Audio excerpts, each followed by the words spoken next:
The knock on the door came earlier than anyone would expect, 7:45 in the morning, sharp. The kind of knock that isn't just polite or neighborly. No, this one had intent.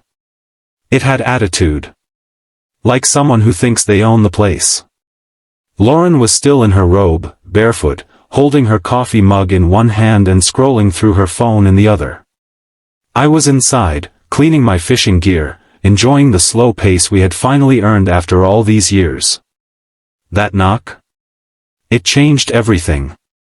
Lauren opened the door halfway, blinking at the morning sun.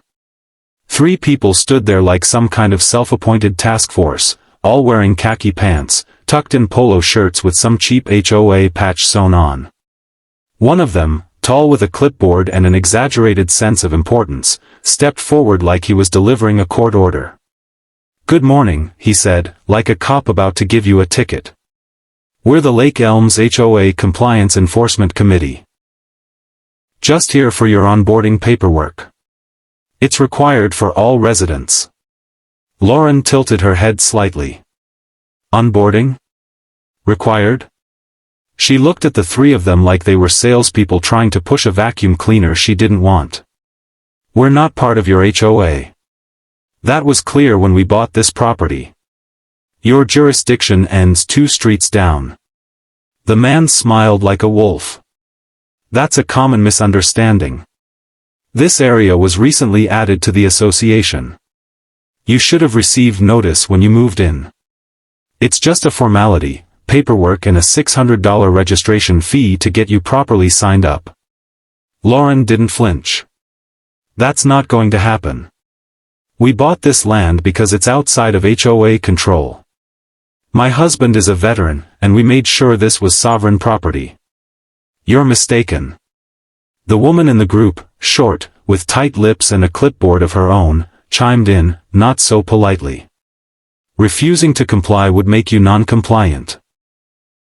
Non-compliance comes with citations, fines, liens, and eventually, legal action." Now Lauren laughed. "Legal action? For not signing up for something we never agreed to? You've got the wrong people. We moved here to get away from HOA garbage. That's in the contract and the deed. I've read every page of it." The short woman's smile vanished. "Ma'am, this isn't optional." Lauren's patience had limits, and they'd just found them. "Listen. You're standing on my property, threatening me before 8 in the morning. I'm going to say this one time, leave. We're not interested. If this was some power move to scare us into compliance, it's not working."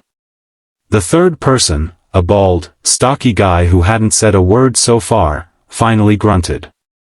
"Don't make this harder than it needs to be." Lauren didn't even blink. "Oh, you just made it a whole lot harder for yourselves." She slowly shut the door, calm and cool. She locked it, then turned around and called out, "Jake? You need to hear this." I came over, wiping my hands on a towel. "What's going on?" "Some HOA clowns just showed up talking about forced membership, fines, legal action, the whole shebang. Total intimidation tactic." I sighed. This is why I told the realtor we wanted zero HOA influence. None. Zilch. I went through hell to get out of that stuff when we left the suburbs. They just want power they don't have. Lauren sipped her coffee again. They didn't like hearing no. And so began the pattern. The first visit wasn't the last. Over the next week, we received 3 different compliance notices in our mailbox. Not mailed, hand-delivered. Each one was printed on cheap paper with no legal signature, just that same HOA logo in the top corner. They listed nonsense violations like unauthorized mailbox style and non-conforming landscaping. Funny thing was, we hadn't even planted anything yet. The grass was untouched. Our mailbox was standard issue. It was harassment, plain and simple. We asked our neighbors about it. Most were quiet at first, hesitant. But when I brought up the HOA trying to muscle their way in, one older gentleman finally said, "They're aggressive. They've been trying to expand for years." Some folks gave in just to be left alone. Others fought back, but the HOA always finds ways to push: threats, bogus fees, nuisance complaints. You name it. Lauren and I had worked our entire lives for this retirement. She'd spent 28 years as a high school teacher. I'd spent 2 tours overseas and another decade as a contractor. We didn't move to our lake cabin to be bullied by clipboard tyrants. We wanted peace. Sunsets over the water. Morning walks. And now, we had an HOA mafia trying to turn that dream into a nightmare. Lauren told me one evening, "They won't stop, Jake. You saw how they looked at me. Like I was a problem to fix, not a person with rights." I nodded. "Then we'll show them they picked the wrong couple to mess with." But neither of us could have guessed how far they'd go, or how fast things would spiral out of control. Because the next time they showed up, it wouldn't be about paper notices. It would get violent. And when that moment came, they would realize something far too late. You don't lay a hand on a Marine's wife and expect to walk away. 3 days passed, and everything seemed quiet. Too quiet. No more notes in the mailbox. No random knocks on the door. No suspicious cars driving slowly past our property like they had been for the past week.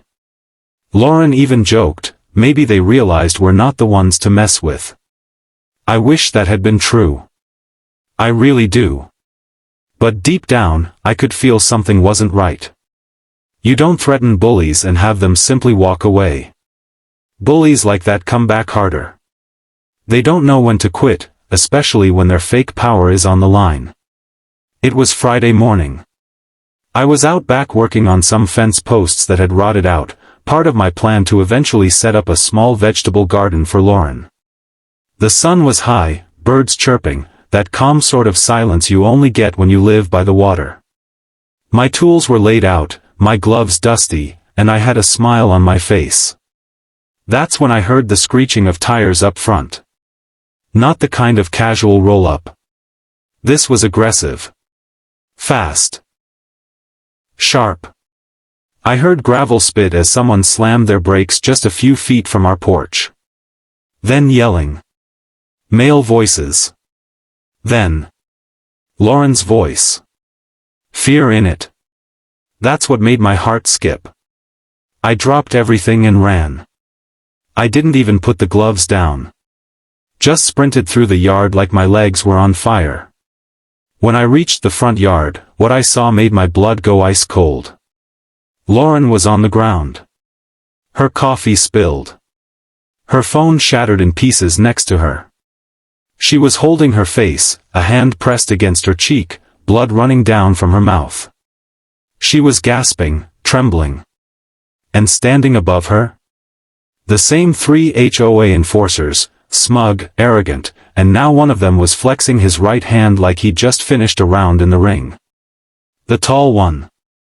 Clipboard guy. The same jerk who had threatened her 3 mornings ago. His voice was loud, harsh. You don't talk to us like that. You don't disrespect HOA leadership. This is what happens when you think the rules don't apply to you. I didn't hear anything after that. My brain snapped.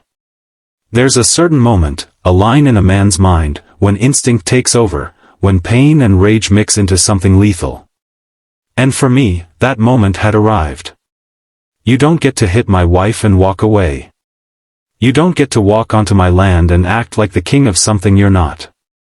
And you sure as hell don't get to think I won't do something about it. Hey! I roared, my voice echoing through the trees. Every part of me was shaking, not from fear, but fury. Get off my property. Now! All 3 turned, surprised I had come from the back. But only 2 looked shocked. The tall one just sneered, wiping sweat off his forehead. She laid hands on us first, he said, voice dripping with false innocence. We were just defending ourselves. What? I growled. She's 5 feet 3 inches and holding a coffee cup. You punched my wife in the face and you're trying to spin it? Lauren looked up at me, tears in her eyes. He hit me. I told them they were trespassing again, and he snapped. That was all I needed. The last thing the tall guy probably expected was a Marine to come charging at him like a freight train. I didn't yell. I didn't threaten. I just closed the distance in 3 steps and drove my right fist straight into his nose. The crack was loud. Real loud. Like breaking a branch in half. He dropped. Just like that. No slow fall. No stumbling. Just straight down to the gravel like someone had pulled the plug. Blood sprayed across his chin and shirt. The other 2 jumped back, their faces twisting in shock and fear. The stocky one shouted, "Assault! That's assault!" I stepped toward him too, chest heaving. You're talking about assault? You 3 jumped my wife. On private property. You want to talk about the law? Good, let's get the sheriff out here. Right now. He stammered, We're allowed to enforce compliance. She was resisting, she was. She was making coffee on her own porch, I snapped. And you broke her lip open. They ran. I'm not even kidding. The stocky one and the woman both grabbed the tall guy, now groaning in pain and clutching his face, and dragged him toward their SUV. They didn't wait. Didn't apologize. Didn't even look back. The tires spun again as they peeled out, leaving a trail of dust and the smell of burning rubber behind. I turned back to Lauren. She was trying to sit up. Her lip was swollen, and her cheek already bruising. But her eyes? Her eyes were strong. Unbroken. I didn't cry, she said, half smiling through the pain. Not until you got here. I knelt down beside her, held her close. I'm calling the sheriff. You think they'll actually do something? She asked, voice trembling. I looked toward the road where their car disappeared. If they don't, I will. 20 minutes later, blue lights flashed at the end of our drive. 2 sheriff's deputies pulled up, a man and a woman. They walked up calmly, hands on their hips, but alert. Mr. and Mrs. Miller, the female deputy asked. That's us, I replied, my arm around Lauren's shoulder. You reported an assault by HOA enforcers? I nodded slowly. Yeah. And if you check our porch camera, you'll get the whole thing in 4K. The moment I mentioned the porch camera, both deputies perked up. Deputy Morales, the woman in uniform, exchanged a glance with her partner. Do you have that footage ready to view? I didn't say a word. I just pulled out my phone, opened the app connected to our porch cam, and hit play. The video was clear. Too clear. It showed everything, Lauren answering the door, the HOA thugs arguing, the tall one stepping forward, raising his fist, and striking her like he was in a bar fight. Her falling. Blood. My entrance. My punch. Their scramble. Deputy Morales didn't interrupt. She watched it twice. Then she turned to her partner and said, battery. Criminal trespass. Potential civil intimidation charges too. Lauren, still holding an ice pack on her cheek, muttered, You believe us? Morales knelt beside her, eyes steady. Ma'am, you didn't just get attacked. You're the latest in a string of incidents involving these same 3 individuals. You're the first to fight back, and you're lucky you had a camera. I narrowed my eyes. You're saying this isn't new? No, sir, Morales replied. We've had multiple complaints. The problem is, no one had real proof until now. Most people back down. Intimidation works on a lot of folks. But this changes things. While Morales took Lauren's statement, her partner radioed for EMTs and backup. Within the hour, they had the porch roped off, took photos of Lauren's injuries, and bagged the broken phone as evidence. And then came the moment I'll never forget, watching the patrol SUV pull up at the HOA office building. Yes. They had an office. Right in the middle of town. Big banner out front with Lake Elms HOA, maintaining standards, preserving community. What a joke.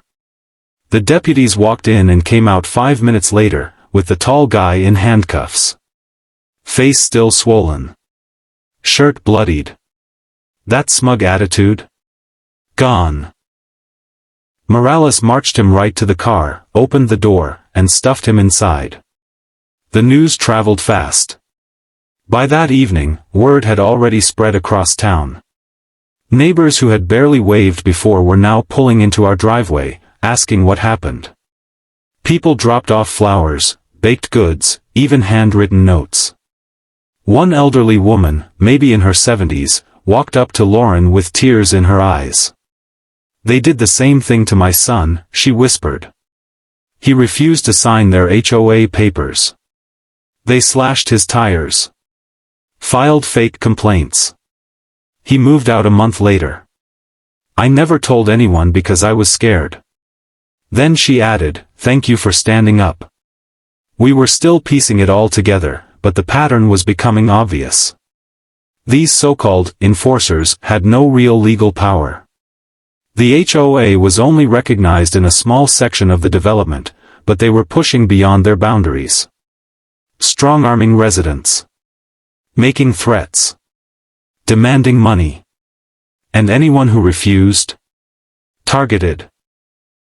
Harassed. In our case? Assaulted. The sheriff's office confirmed it all within days.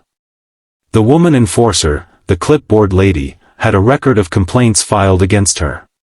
The bald guy had previously been sued for threatening a homeowner with fabricated fines. None of this had gone public, until now. But that wasn't all. A local reporter named Kenzie from the Elms County Gazette showed up at our cabin that weekend. She introduced herself politely and said she'd been digging into HOA corruption stories for years but could never get anyone on record. That is, until our footage went viral.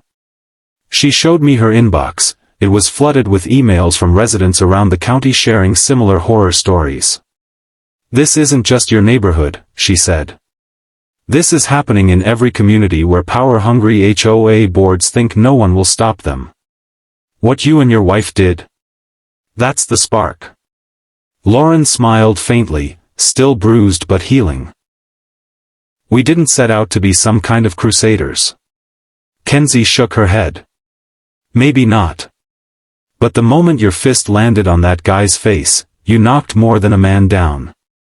You knocked the fear out of people."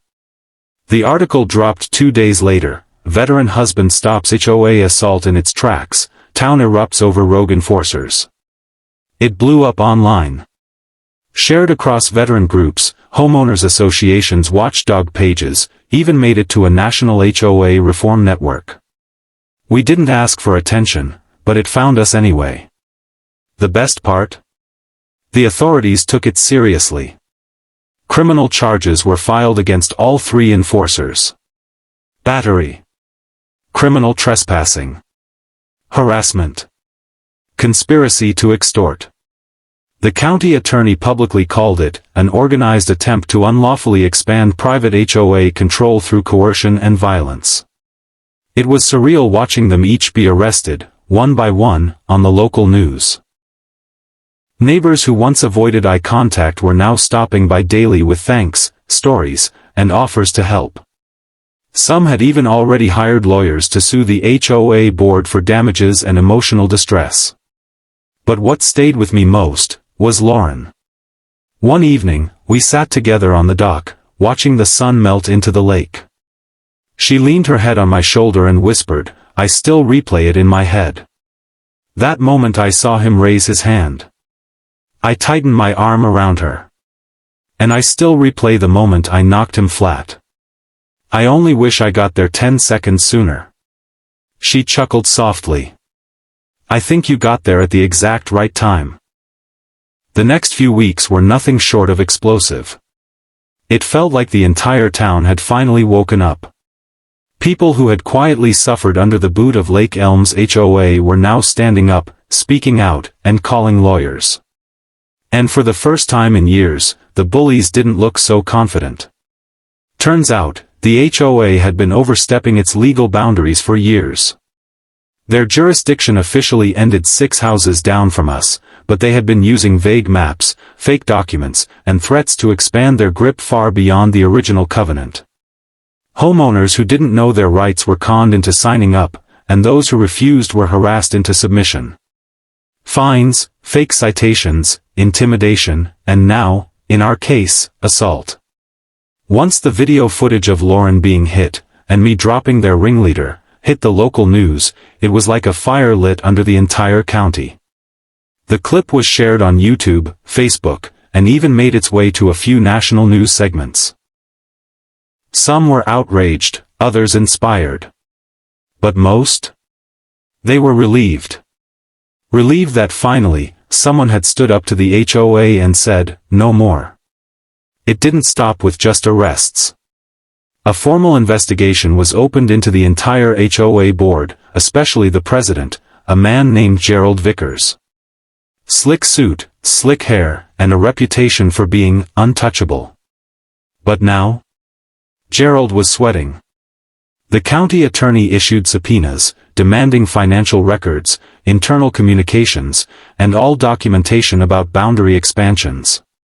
It quickly became clear that the compliance committee, the same 3 thugs who came to our door, had been hired under the table with no legal authority whatsoever. Gerald tried to play innocent. Claimed they were independent contractors, and that the HOA had no knowledge of their methods. But the paper trail didn't lie. There were emails, texts, memos.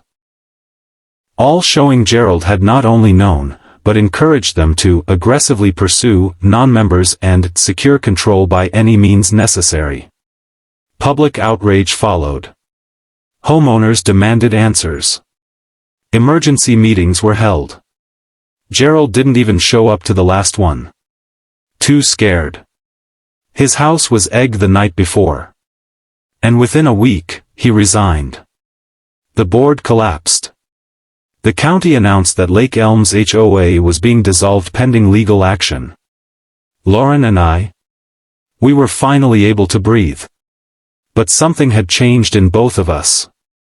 We didn't just survive something, we ignited something. The sheriff's office thanked us. Veterans groups reached out in support. Even a homeowners' rights organization invited us to speak on their podcast. We politely declined, wanting things to go back to normal, but deep down, I knew normal would never be the same. One Saturday morning, we received a letter. Not a threat. Not a fine. A handwritten letter. From a woman named Patricia. 43 years old, single mom, lived just 2 streets over. She wrote. I've been living in fear of the HOA for 5 years. They threatened to evict me because my son painted our mailbox blue. I paid hundreds in fake violation fees because I didn't know any better. I cried watching the video of what happened to your wife. And then I cried again when I saw what you did next. Thank you. I feel free for the first time in years. That letter hit harder than any punch I ever threw. It reminded me why I did what I did. Not just to protect my wife, but because no one deserves to live in fear on land they legally own. Now the lake community is different. Freer. Happier. People wave now. We have cookouts. Neighborhood chats. No more threat letters in the mailbox. No more clipboard goons patrolling the streets like wannabe security guards. Just peace. The new sheriff in town? She made it clear. No HOA will ever operate in this county without full transparency and accountability again. We even got a new mailbox, red, white, and blue. Just to make a point. And Lauren? She healed. The bruises faded, but her strength never did. She's become a quiet symbol in the community. When people visit, they ask for the teacher who stood up to the enforcers. She always laughs and says, "It wasn't me. My husband just arrived on time." But I always correct her. "No," I say, "you stood up when you said no. I just made sure they heard it loud and clear." Looking back, we didn't ask for a fight. We weren't looking to make headlines. We just wanted to retire in peace. But life doesn't always wait for heroes. Sometimes, it drops a storm on your porch at 7:45 in the morning, and dares you to face it. We faced it. And now? We're still here. Stronger than ever. No HOA. No intimidation. No fear. Just freedom. Our land. Our home.